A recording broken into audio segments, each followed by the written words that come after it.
Pagpalang gabi po muli sa ating prayer meeting dito po sa Rema Fields. Ano po, bago po natin mag-umpisa sa prayer and worship, balikan po natin yung 12 benefits of fear of the Lord. Ito po yung tinuro ng mga ating mga pastor this week. Number 1 po, beginning of wisdom, departure from evil, hatred of evil, prolonging of life, strength of confidence, fountain of life, instruction of wisdom, that which tends of life, riches, honor, and life. Sabi nga po, ano po bang meaning ng fear of the Lord? Ang meaning of the fear of the Lord, sabi nga, to fear God is to acknowledge His holiness and power, to respect and honor Him, to stand over Him. Po. Saan ba tayo natatakot? Pag umiiral po kasi yung pagiging natural man natin, tayo po ay natatakot sa kahirapan, sa sakit, nagkakaroon po tayo ng doubt. Amen po. Nawawala na po yung fear of the Lord. Sabi nga po dito sa 2 Timothy chapter 1 verse 7, hindi tayo binigyan ng kaduwagan kundi kapangyarihan, pag-ibig at disiplina sa sarili. Dito po sa Old Testament, meron pong natitirang matuwid. Si Noah na lang po ang natitirang matuwid. Yung panahon sa Old Testament, ano po, pansinin po natin si Noah, siya ay imposible na makagawa ng ark, amen po, ng barko. Dahil nung time na yon ay ang mga tao ay sobrang masasama na. Wala na siyang makitang matuwid, lalo ang Lord. Kaya sinuwi na lang ang pinagkatiwalaan niya at sinabihan niya na gumawa ng ark. At napaka-komplikado po para sumunod si Noe. Amen po. Pero sa lahat, magsumpa at gawa ng kaaway. Amen po. This is the devil and the devil will flee from you. Yun lamang po. Ito po si Brother. Isang magpapalang gabi po sa bawat isa. Po natin dito sa Batangas at sobrang natakot po ako, kinabahan. Bakit po? Kasi hindi naman po ako marunong. At okay lang po ako, pero sa loob ko, ayoko po. At dumating po yung time na Sunday service po kasi yung pagtuturuan ko. Pero nag-try po ako, nag-aral po ako. 3 a.m. pa lang, nag-aral na ako. At wala po talagang pumapasok sa isip ko. Bakit po? Kasi wala po yung pagsunod eh. Parang nandun po yung hindi ko po kaya. Ayoko po sumunod pero nag-okay lang ako. Nag-try po ako mag-aral pero wala talaga pumapasok. Hanggang sa lumiwanag na at nagpunta ako kay Sister Girlie, kung maalala niya. Sabi ko, Girlie, hindi ko kaya. Walang pumapasok sa isip ko. Pakisabi sa pastor natin, hindi ako magtuturo. At umuwi na po ako dito sa bahay. At ang ginawa ko po, nag-pray po ako, nag-worship po ako, nag-pray. Habang nagpe-pray po ako, ay habang nakapikit po ako, napuspos po ako at biglang may nag-plus, habang nakapikit ako, may nag-plus sa akin. May nakita po ako sa bandang kaliwa ko, nakita ko po yung mukha ng pastor po natin at sa right side ay nakakita po ako ng isang portal na kung saan mayroon po mga tao na nahuhulog doon sa portal na yun. At sobrang natakot po ako. Pero nagsabi na po ako, hindi po ako magtuturo eh. Pero natakot po ako nung nakita ko po yung portal na yun at umiyak na ako at sabi ko sa Lord, hindi na po ako tatanggi pagka pinagturo niyo po ako. At simula noon ay sumunod na po ako na every time na pagtuturuin po tayo, kahit hindi po tayo marunong, kahit wala po tayong alam, basta sumunod lang po, ay nandun po na nakapagpapatuloy po tayo susunod, ay nandun po na nakapagturo po na nakatayo po ako sa harapan, nagkaroon po ako ng lakas ng loob, at habang itinuturo po ni Pastora Jebby, naalala ko po yung pagkakataon na sabi po sa tinuro po ni Pastora Jebby sa Kawikaan 9:10, sabi niya, ang paggalang at pagsunod kay Yahweh ay pasimula ng karunungan. Ang pagkilala sa banal na Diyos ay may dulot na kaalaman. So yun po, yung sumunod lang po tayo at nandun po yung katiyakan na ang Lord po isasamahan tayo, umiwas tayo sa masama, at nandun po yung katiyakan na kahit hindi po tayo marunong, wala po tayo alam, ay matututunan po natin, ang Diyos po magpo-provide ng lahat ng sasabihin natin, gaya po ngayon, ay ninenervous po kami every time na umaharap kami sa inyo. Pero andun po yung pagsunod at andun din po yung katiyakan na magagawa po namin yung ministry na to dahil ito po ay binigay sa amin at kahit hindi po kami marunong, andun po yung katiyakan ng katagumpayan po dahil po sa pagsunod. At nung naalala ko po nung ako po ay nagpe-pray, habang nagpe-pray ako, nandun po yung udyok na hindi mo kaya, wala kang magagawa, hindi ka marunong. Pero nagpatuloy po ako nagpray hanggang sa, yun nga po, na napuspos na ako at ang sabi ko sa Lord, nangako ako, Lord, hindi na po ako tatanggi kapag pinagturo niyo ko. So, simula po noon ay nagkaroon na po ako ng lakas loob. Kaya nga po, sabi po sa Matthew 26:41, bantay kayo at manalangin upang huwag kayong madaig ng tukso. Ang espiritu ay nakahanda, ngunit ang laman ay mahina. So, kailangan po natin talaga mag-pray na mag-pray. Wala man tayong alam, pero mag-pray po tayo. Nandun po yung katiyakan na sasamahan po tayo ng Lord at nandun po yung siguradong nandun po yung victory na mapagtatagumpayan po natin at nandun po yung victory ng ministry na ipinagkatiwala po sa atin. So, yun po yung naranasan ko. Kaya po habang nagtuturo si Pastor Jebany ay nag-rhyme po sa akin nung first time po na ako po ay tumayo sa harapan. At naging kalakasan po sa akin yung sumunod ka lang. Kahit hindi ka marunong, sumunod ka lang. Ang Diyos po ang magbibigay po ng kaalaman sa bawat isa po sa atin. At yun lang po ay masishare ko. At sa pagpapatuloy po, nandito po si Pastora Girlie po. Sa pumapagpalang gabi sa bawat isa po sa atin. Alam ko po na marami na po tayong natutunan sa ating pong pinag-aralan ngayong buong week na to. Ano po, ang pinag-aralan po natin ay yung 10 benefits of the fear of the Lord. Amen. So, ibabahay ko po sa inyo ay sa Hebreo chapter 12, verse 28 to 29. Basahin ko po sa inyo. Sabi po niya dito, kaya tayo magpasalamat sa Diyos sapagkat tumanggap tayo ng isang kahariang hindi nayayanig. Sambahin natin ang Diyos sa paraang kalugod-lugod sa Kanya, may paggalang at pagkatakot sapagkat ang ating Diyos ay parang apoy na katutupo. Amen po. Dito po, alam niyo po, dito po sa mundo, ang makamundong takot ay lumilikha ng pangamba at pagkabalisa. Pero sa atin po mga Kristyano, ang banal na pagkatakot sa Diyos ay pinagmumula ng kapayapaan, katiyakan at tiwala. Amen po. Ang banal na pagkatakot po sa Diyos, ito po yung magtutulak sa atin para po tayo ay suko po natin ang ating buhay sa Panginoon. Kapag po tayo ay may takot sa Diyos, maiwasan natin ang magkasala sapagkat ayaw po natin masaktan ng Diyos. At higit sa lahat, susunod tayo sa utos ng Diyos dahil alam natin na ito ay ating tungkulin sa Kanya. Amen po. Ngayon, doon po sa Kawikaan chapter 1 verse 7, ito po ay naituro na rin po sa ating mga pastor. Basahin ko po ulit sa inyo. Sabi po niya dito, ang takot sa Panginoon ay pasimula ng kaalaman, ngunit ang mangmang ay humahamak sa karunungan at turo. Yung sabi po niya dito, hanggat hindi po natin naunawaan kung sino ang Diyos at magkakaroon tayo ng banal na pagkatakot sa Kanya, hindi tayo magkakaroon ng tunay na karunungan. Dahil ang tunay na karunungan ay bunga ng pagkaunawa kung sino ang Diyos, na siya ay banal at makatarungan. Ang pagkatakot sa Diyos ang basihan natin sa ating paglakad at sa Kanyang katuwiran, sa ating pag-ibig at paglilingkod sa Kanya. Ang pagkatakot sa Diyos, ang pagkatakot at pag-alam po sa Diyos, ito ay pagsunod, pagkapasailalim sa Kanyang kapangyarihan, sa Kanyang pagdisiplina at pagsamba sa Kanya ng buong takot at pagpipitagan. Alam niyo po, sabi po doon, bakit ba may mga tao na tumitigil sa pananalangin? Nag-stop na po sila sa pananalangin. Nang isang nagiging dahilan po doon ay dahil sa sila ay wala ng banal na pagkatakot sa Diyos. Yun po ay nakalagay sa Job 15 verse 4. Nawala na po sila ng kaluguran na manalangin. Nag-stop na po yung kanilang pakikipag-fellowship sa Panginoon. Amen po. At sabi nyo dito, number 2 ay they lose the knowledge of God.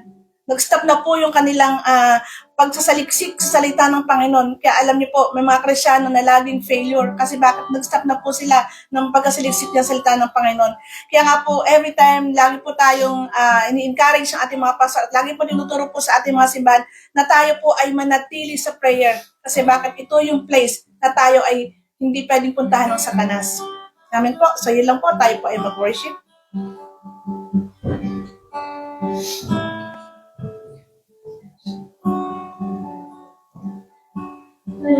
nang iba, kaligayahan ko, kaganapan ko, Jesus. Ikaw ay sapat, wala nang iba, kaligayahan ko, kaganapan ko, Jesus.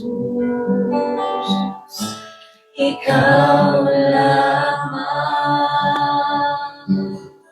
sa'yo lamang, sumasamba, magpupuri, maglilingkod sa'yo. Ikaw ay tapat, sa'yo magtitiwala sa habang buhay.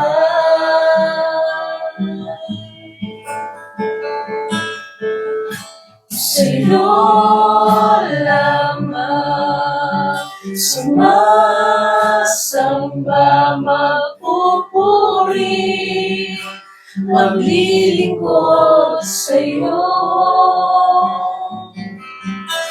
Ikaw ay tapat, sa'yo magtitiwala sa habang buhay. O Jesus, ikaw lamang.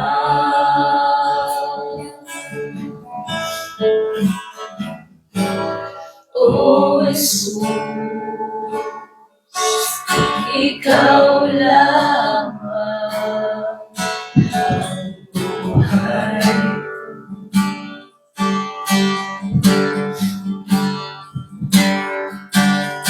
O Jesus, ikaw lamang ang buhay ko.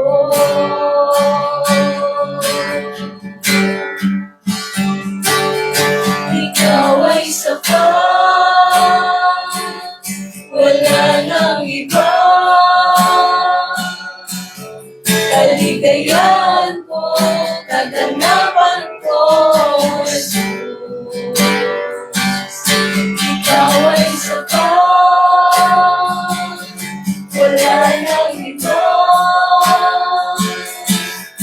kaligayahan ko, kaganapan ko, Jesus. Ikaw lamang, sa'yo lamang, sumasamba, magpupuri, maglilingkod sa'yo. Ikaw ay sapat, sa'yo ang magtitiwala sa habang buhay.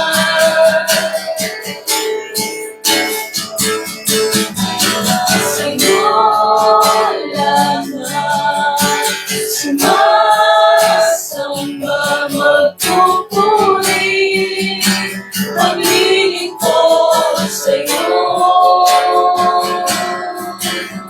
Ikaw ay tapat, sa'yo magtitiwala sa habang buhay. Ikaw ay sapat, wala nang iba, kaligayahan ko, kaganapan ko, Jesus. Ikaw ay sapat, wala nang iba, kaligayahan ko, kaganapan ko, Jesus. Ikaw ay sapat, wala nang iba, kaligayahan Kaligayahan ko, kaganapan ko, Jesus. Ikaw lamang, sa'yo lamang, sumasamba, magpupuri, maglilingkod sa'yo. Ikaw ay tapat, sa'yo magtitiwala sa habang buhay.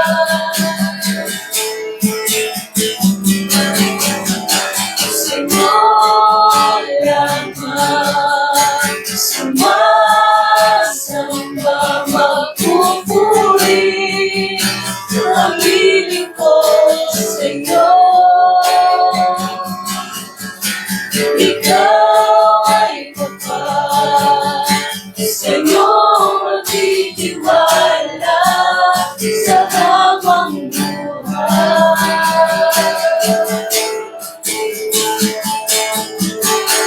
Sa habang buhay.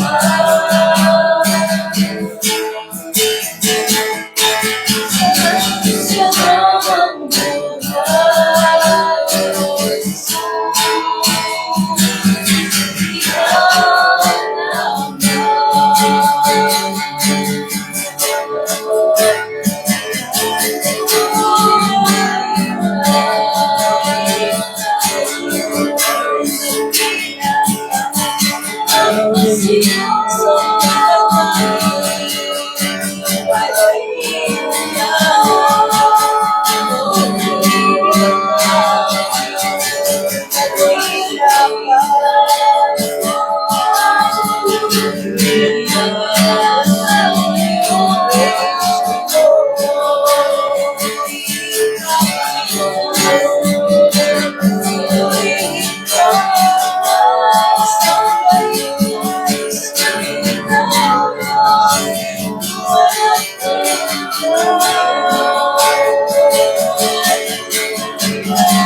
Ikaw ay sapat,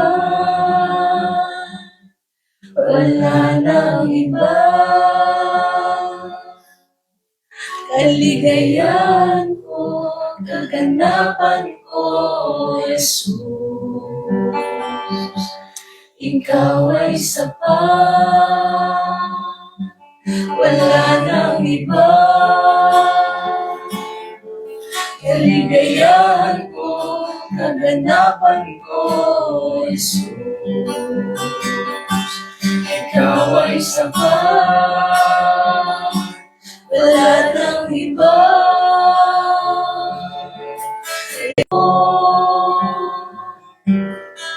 Ikaw ay tapat, sa'yo magtitiwala sa habang buhay.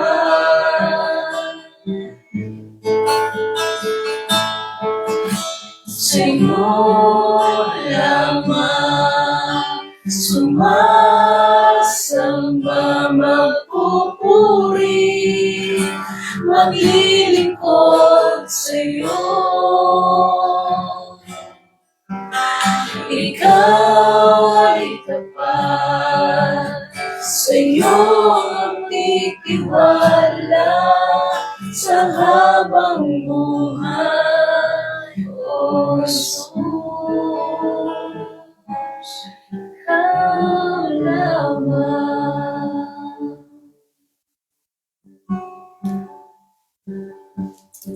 Hallelujah, Lord. Ama, sa pangalan ng Panginoon Jesus, ay pinagpupuri, nagpapasalamat, O Diyos.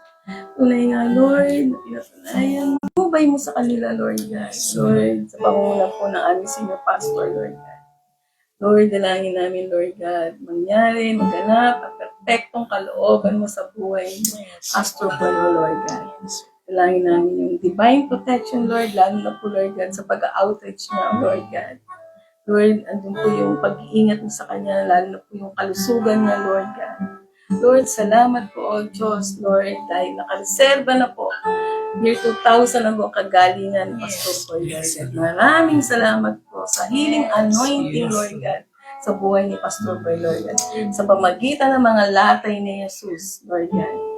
Magaling na po ang aming senior pastor, Lord God. Salamat po, outreaches nila sa Lord, sa pag-worship, pag-soul win nila, Lord. Ingatan mo sila, Lord God. Sa paghayo nila, ingatan mo sila, Lord God. Maging mga kalusugan nila, ingatan mo, O Diyos, O Lord God. Sa pangalan ni Jesus, ikaw na Espiritu ng sakit karamdaman, Yes, bitawan mo, Jesus. Jesus, bitawan mo. Jesus. Sa pangalan ni Jesus, ang mga leader. Jesus. Sa pangalan ni Jesus. Espiritu ng lungkot, bitawan mo ang mga leader. Sa pangalan ni Jesus. Sa pangalan ni Jesus. Lord, Ama, sa pangalan ni Jesus, salamat po, Diyos, sa complete healing, Lord God.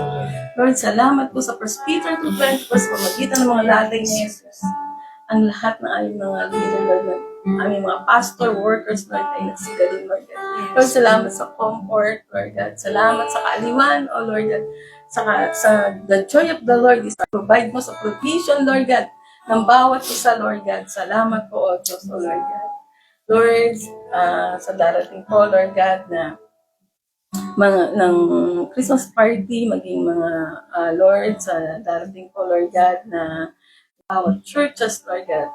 Lord, dalangin po namin, Lord God. Lord, yung pa lang po, kiniklaim na po namin yung provision, Lord. Salamat po, Lord God. Salamat po, O Diyos, O Lord God. Lord, salamat po sa transportation. Salamat po, O Diyos, sa campi, Lord. Salamat po, O Diyos, sa lahat ng pangailangan, Lord God. Dahil ikaw ang Diyos ng tumutugon sa lahat ng pangailangan, Lord God. Salamat po, O Diyos, O Lord God. At dalangin namin, Lord God, Lord, na ang bawat isa, Lord God, na andun yung joy sa paglilingkod, O Lord God. Salamat po sa strength, sa fear of the Lord, Lord. Salamat po, turuan mo kami, O Diyos, kung paano mamuhay na may banal na pagkatakot sa iyo, O Diyos, O Lord God. Maraming salamat po, Ama, sa pangalan ng Panginoong Jesus. Sa pangalan po ng Panginoon Jesus, Father God, patuloy na tinatas namin sa iyo ang bansang Pilipinas, O Lord God, Father God. Nakikita mo, O Lord, ang kalagayan ng bansang Pilipinas. Kaya naman, Lord, patuloy kaming nagtitiwala sa iyo na ikaw, O aming Diyos, ang magsasayos ng bansang Pilipinas. Lord, sinabi mo sa inserta na naman ang talian namin sa lupa, tatalian mo sa langit, ang pawala namin sa lupa, pawala mo sa langit. Sa pangalan ni Jesus, ikaw, Espiritu ng kaguluhan, Espiritu ng sakit, Espiritu ng bisyo. Sa pangalan ni Jesus, winawasak ka namin sa bansang Pilipinas. Espiritu ng bagyo, anumang kalamidad sa talas, pinaplano mo sa bansang Pilipinas, winawasak namin ito sa pangalan ni Jesus. Sa pangalan ni Jesus, hindi ka namin pinapayagan sa bansang Pilipinas. At Lord, nagpapakuwala kami ng kaayusan, kasaganahan sa bansang Pilipinas, maayos na ekonomiya, masaganang buhay sa bansang Pilipinas. Nagpapadaloy kami at titiwala kami, Lord God, tunay na walang imposible sa iyo. Kaya kiniklaim na namin yung prosperity, Lord, sa bansang Pilipinas. Salamat, Lord, sa kaayusan, O Lord God, ng bansang Pilipinas. Kaya hindi naman, O Lord, tinataas namin sa iyo ang aming gobyerno sa pangunguna po ng aming presidente, magmula po sa pinakamataas na nanunungkulan hanggang sa pinakababa, O Lord, tinataas namin ang bawat isa. Kayo nga po, O Lord, ang mag-guide sa kanila, bigyan mo sila ng kakayanan, na pamahalaan, ang bawat nasasakupan nila, Lord, bigyan mo sila ng wisdom, knowledge, and understanding, O Lord God. At hayaan mo, Lord, na magpatuloy sila ng magtrabaho ng mabuti po para sa kayusan ng aming gobyerno. At sa pangalan ni Jesus, Espiritu na katiwalian, minawasak ka namin sa bansang Pilipinas. Hindi ka namin pinapayagan sa aming gobyerno. Anumang kaguluhan, paghati-hati, ikaw ay hindi namin pinapayagan sa aming gobyerno. Minawasak namin ang anumang plano mo sa gobyerno ito. Sa pangalan ng Lord, nagpapadaloy kami ng kaayusan, katatagan ng gobyerno ito sa pangunguna mo ng aming presidente. Salamat, Lord, sa maayos na pamamahala ng aming mga namumuro sa aming gobyerno. At Lord, hindi naman tinatas namin sa iyo, Lord, yung aming Bible study online, Lord, sa Rema Bills. Patuloy, Lord, na bigyan mo ng wisdom, knowledge, and understanding ang bawat pastor na itatalaga mo. Lord, bigyan mo sila ng kalakasan, kaayusan, malawak na pangunawa. At Lord, salita mo lamang o aming Diyos ang lumabas sa kanilang mga labi, O Lord. At hindi naman, Lord, sa bawat nakikinig, buksan mo ang bawat puso namin. At hayaan mo, Lord, ang bawat salita na maring namin ito po ay magrema sa bawat puso namin. Yes. Salamat, Lord. Tiniklaim na namin yung laging katagumpayan. Ingatan niyo po sila, Lord God. Saan mang lugar sila naroon, O Diyos, patuloy na yung divine protection mo, Panginoon, sa mga kanila, Lord God. Maging, Panginoon, yung mga family, Panginoon, na naiwan nila dito, Panginoon, sa Pilipinas. Ingatan niyo rin po sila, O Diyos.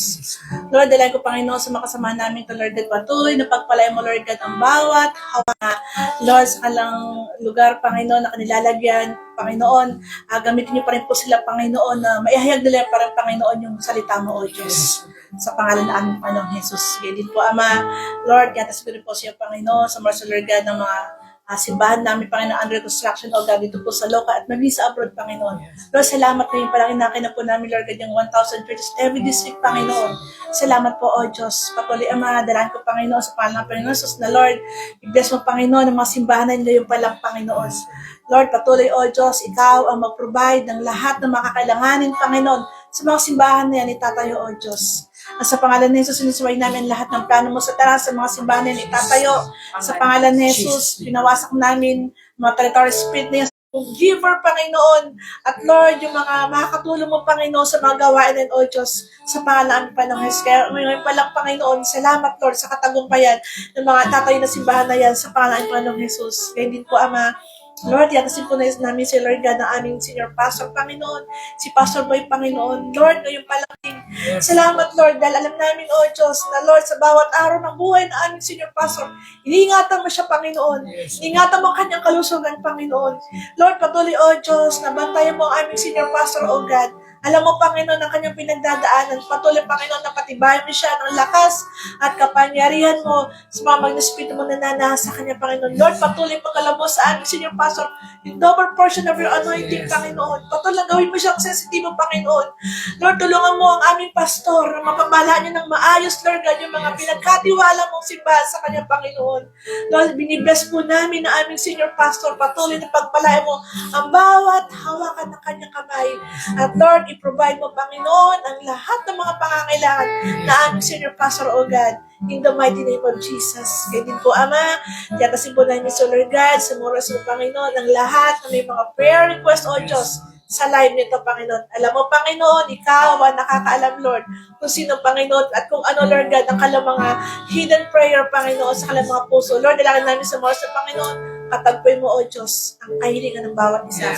Lord, sinabi mo sa iyo sa Panginoon, ako kami po'y mananalangin. Manalig po kami na ito po'y natanggap na po namin. Kaya Lord, sa mga oras ito, inaakin na po namin ng kasagutan na aming mga panalangin, O Diyos, sa pangalan ng aming Panginoong Jesus. Salamat po, O Diyos. Salamat po, Panginoon. Ibinabalik po namin sa Panginoon ang pinakamataas na papurit pagsamba sa pangalan ng Panginoong Jesus. Sige, worship po tayo.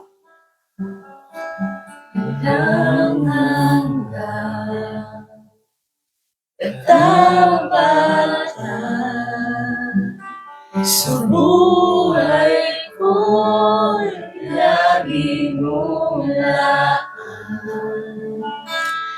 narito dahil sa biyaya mo habang buhay magpupuri sa'yo.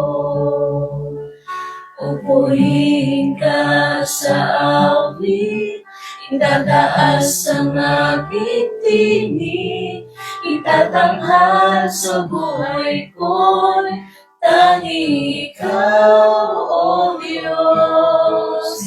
Higit pa sa kalangitan ang iyong kalwalhatian. Kadakilaan mo'y di mapapantayan. Pumuli ka sa awit, itataas ang aking tinig, itatanghal sa buhay ko, tanging ikaw, O Diyos. Higit pa sa kalangitan, ang iyong kalwalhatian, kadakilaan mo'y di mapapantayan. Unang hanggan, katapatan, sa buhay ko'y lagi mula, di mapapantayan. Jesus, sa'yo ang kapulihan, kalwalhatian ngayon at magpakailanman, at magpakailanman. Jesus, sa'yo ang kapulihan, kalwalhatian ngayon at magpakailanman. Jesus, sa'yo ang karangalan, kapangyarihan ngayon at magpakailanman. Pupurihin ka sa awit, itataas ang aming tinig, itatanghal sa buhay ko, tanging ikaw, O Diyos. Higit pa sa kalangitan, ang iyong kalwalhatian, kadakilaan mo, di mapapantayan. Kadakilaan mo, di mapapantayan.